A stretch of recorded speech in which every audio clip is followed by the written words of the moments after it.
Doctor শাইমা Siddiqui খেয়াল করলো রামসা অনেক ভয় পেয়েছে। আলট্রাসোনোগ্রাফি রিপোর্ট দেখাচ্ছে রামসার 5 মাস চলছে এমন কিছু, আর রামসা বলছে 3 মাস চলে।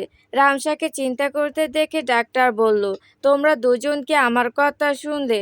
বাচ্চা পেটে 5 মাস চলছে এমন ভুল করেও অনেকে আমাদের সামনে আসে। আর বাচ্চাটা পেটের মধ্যে পুষ্টির অভাবে ছোট হয়ে আছে, ওজন বাড়ছে না। আরও 1 মাস এভাবে না জানিয়ে থাকলে হয়তো বাচ্চাটা আর বাঁচত না। কথাটুকু শুনে চোখের পানি ছেড়ে দিল রামসা। নির্জন তা দেখে ডক্টর শাইমা সিদ্দিকীকে উদ্দেশ্য করে বলল, দয়া করে ঘুরিয়ে কথা বলা বন্ধ করুন, সোজাসাপটা কথা বলুন প্লিজ, আমাদের অনেক ভয় করছে। ডাক্তার শাইমা রামসা ও নির্জনের অবস্থা বুঝতে পেরে বলল, আমি তো বলছি ভয়ের কিছু নেই, তবে অনেক পুষ্টিকর খাবার খেতে হবে। শরীরে রক্ত অনেক কম, বাচ্চা সময়ের আগে হয়ে যেতে পারে, এমন অনেক রোগীকেই দেখেছি। আপনারা আল্লাহর কাছে সবসময় দোয়া করবেন, আর শরীরের ওপর কোনো প্রকার চাপ সৃষ্টি করবে এমন কাজ করবেন না। ও হ্যাঁ, লজ্জার বিষয় হলো বলতে হচ্ছে, আপনারা দুজন ইন্টিমেট হওয়া থেকে দূরে থাকবেন যতদিন না বাচ্চা পৃথিবীর আলো দেখছে। এতে শরীরের ওপর অনেক বেশি চাপ পড়ে। আমার তো মনে হচ্ছে 8-9 মাসে এই বাচ্চা হবে। যেসব বাচ্চা এমন সময় হয় তাদের অনেক সমস্যা হতে পারে, তাই একটু সাবধানে চলাফেরা করা উচিত। খাবার দাবার সব সময় মতো খাবে। আমি কিছু দামি আয়রন ট্যাবলেট লিখে দিচ্ছি, তার পাশাপাশি এই ওষুধগুলোও চলবে। এত কিছু শুনে যেন রামসা চিন্তা পড়ে গেল। সে ডক্টর শাইমার দিকে তাকিয়ে বলল, আমার বাচ্চার কিছু হবে না তো? ডক্টর শাইমা তাকে আশ্বাস দিয়ে বলল, নিয়ম মেনে চলে ভয়ের কোনো কারণ নেই। আর এটা অতটা চিন্তার বিষয় নয়। টেনশন, চিন্তা এসব থেকে অনেক দূরে থাকবে। একদম টেনশন করা যাবে না, ওগুলোর বাজে প্রভাব বাচ্চার উপর পড়তে পারে। তাই কথা শেষে করে রিপোর্ট সহ কিছু প্রেসক্রিপশন সহ বাড়িয়ে দিল তাদের দিকে। তারা সবকিছু নিয়ে সালাম দিয়ে ডাক্তারের চেম্বার থেকে বেরিয়ে এলো বাহিরে। হাসপাতালের সামনে রাস্তায় একপাশে গাড়ি দাঁড় করিয়ে রাখা ছিল। রামসহ নির্জন গাড়িতে গিয়ে উঠে বসলো। আস্তে আস্তে সন্ধ্যা গড়িয়ে পড়ছে। গাড়িতে উঠে রামসা চুপ করে আছে, মুখ অনেক ভার হয়ে আসে তার। তা দেখে নির্জন ড্রাইভিং করতে করতে বলল, ডাক্তার না তোমাকে চিন্তা করতে নিষেধ করলো, তবুও করছো? ডাক্তার তো বলেছে পুষ্টির অভাবে এমন অনেক বাচ্চা তাড়াতাড়ি দুনিয়ায় আসে। ডাক্তার যেভাবে চলতে বলেছে সেভাবে চললে দেখবে কিছু হবে না জান পাখি। এত চিন্তা করলে এরও ক্ষতি হবে তোমার এবং আমাদের বেবির। রামসা নির্জনের দিকে তাকিয়ে চোখের পানি মুছতে মুছতে মাথা ঝাঁকিয়ে শুধু হুম বলল। নির্জন তখনই সব প্রসঙ্গ পাল্টানোর জন্য রামসাকে চিন্তামুক্ত করতে বলে উঠল, এই তুমি আমার শ্বশুর শাশুড়ির সামনে কোমর বলেছিলে কেন আমাকে? রামসা বুড়ো কুঁচকে তাদেরকে তাকিয়ে বলল, কখন বললাম? কই মনে পড়ছে না তো আমার? আরে বাপু, তুমি তো বাড়ি থেকে আসার সময় তোমার মা বাবার সামনে বললে, ভুলে গেছো? সামান্য অ্যাক্সিডেন্ট করেছি, তুমি দেখি আমাকে ভাইরাল করার ধান্দায় নামছো, আবার বলছো আমার কপাল নাকি কুমড়ো ফাটা হয়ে গেছে। হ্যাঁ, এবার রামসার মনে পড়তে দুহাতে মুখে দিয়ে হেসে ফেলল, আর নির্জনের গালে হাত দিয়ে খোঁচা খোঁচা দাড়িগুলো ছুঁয়ে বলল, রাগ করেছো নির্জন? সরি, আর বলবো না। আমার বাবুর বাবা। এই কথা শুনে নির্জনও একটু ভাবসাব নিয়ে মুখ গোমড়া করলো। তা দেখে পাশে বসা রামসা নির্জনের ঠোঁটে নিজে ঠোঁট ছুঁয়ে দিতেই আচমকা গাড়ি থামিয়ে দিল নির্জন। দুজনে একসঙ্গে চমকে গেল। গাড়ি মাঝপথে থামতে নির্জন এবার ব্যক্তি গলা রামসাকে বকা দিতে শুরু করলো। রাস্তার মধ্যে কি শুরু করছো রামসা? এখানে এসব তামাশা শুরু করেছো তুমি? আর একটু হলে কি হতো? রামসা কিছুক্ষণ ভুলেই বসেছিল যে তারা চলন্ত গাড়িতে বসেছিল। এভাবে নির্জনকে বকা দিতে সে এই প্রথম দেখলো। ভেতরটা কেমন করে উঠল তার।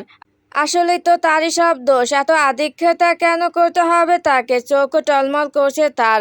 আর তা নিয়ে নির্জনের রাগী মুখের দিকে তাকিয়ে বলল, সরি নির্জন, আমি বুঝতে পারিনি। আর এমন ভুল কখনই হবে না।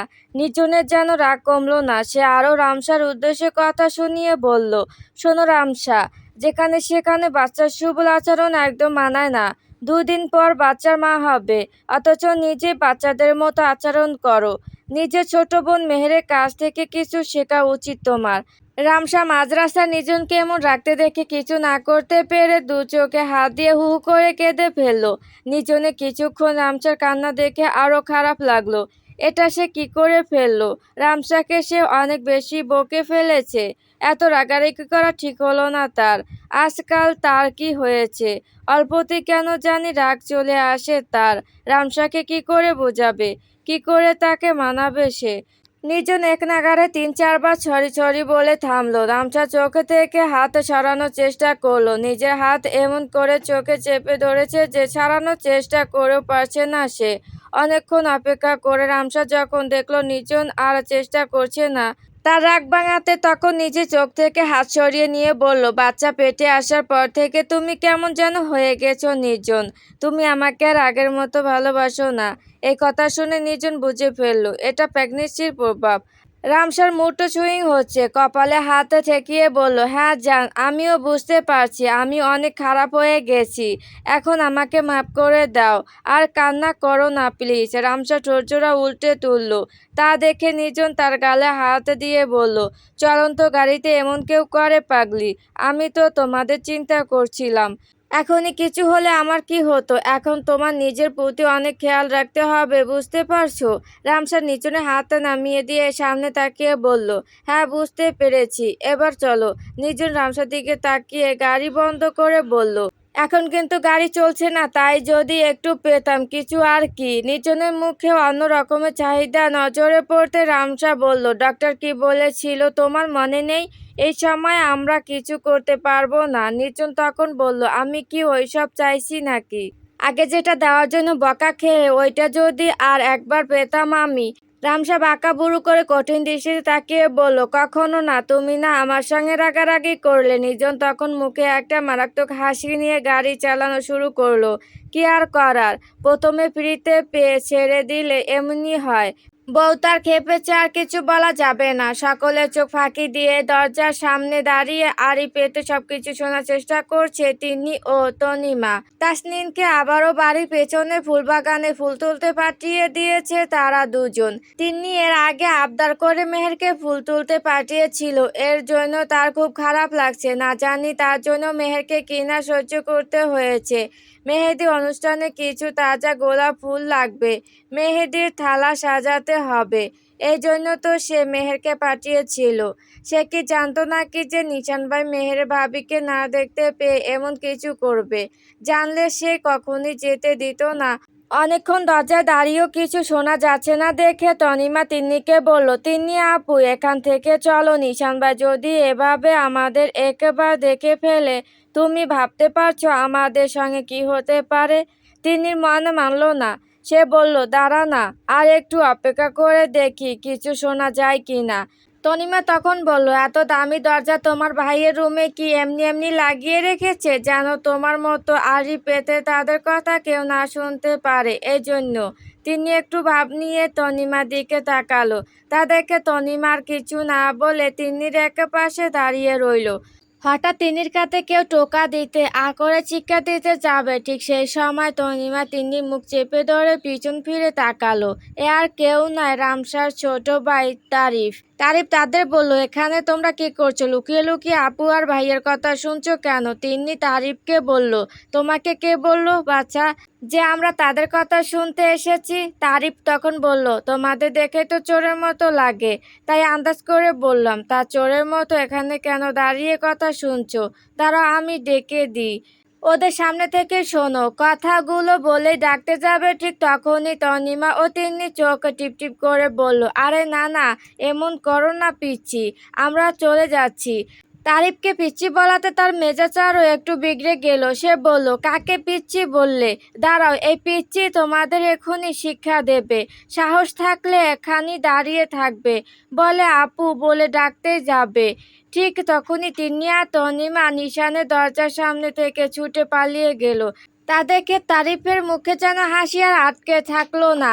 সেও রামসার ঘরের পাশে দিয়ে সেই দিকে হাঁটতে হাঁটতে হেসে ফেলল। তারিফ আসলো রামসার ঘরে যাবে বলে এই পথে হাঁটছিল। মেহেরকে যখন জোর করে সকলের সামনে কোলে করে উঠিয়ে আনলো নিশান, কোনো মতে নিশানের থেকে দূরে সরে গিয়ে নিশানের বুকে সজোরে ধাক্কা মারল মেহের। নিশান তো আর ছোট বাচ্চা নয় যে মেহেরের ধাক্কায় সে পড়ে যাবে। উল্টো নিশান যে জায়গায় দাঁড়িয়েছিল সেই জায়গাতে বিরাজমান হয়ে রইল।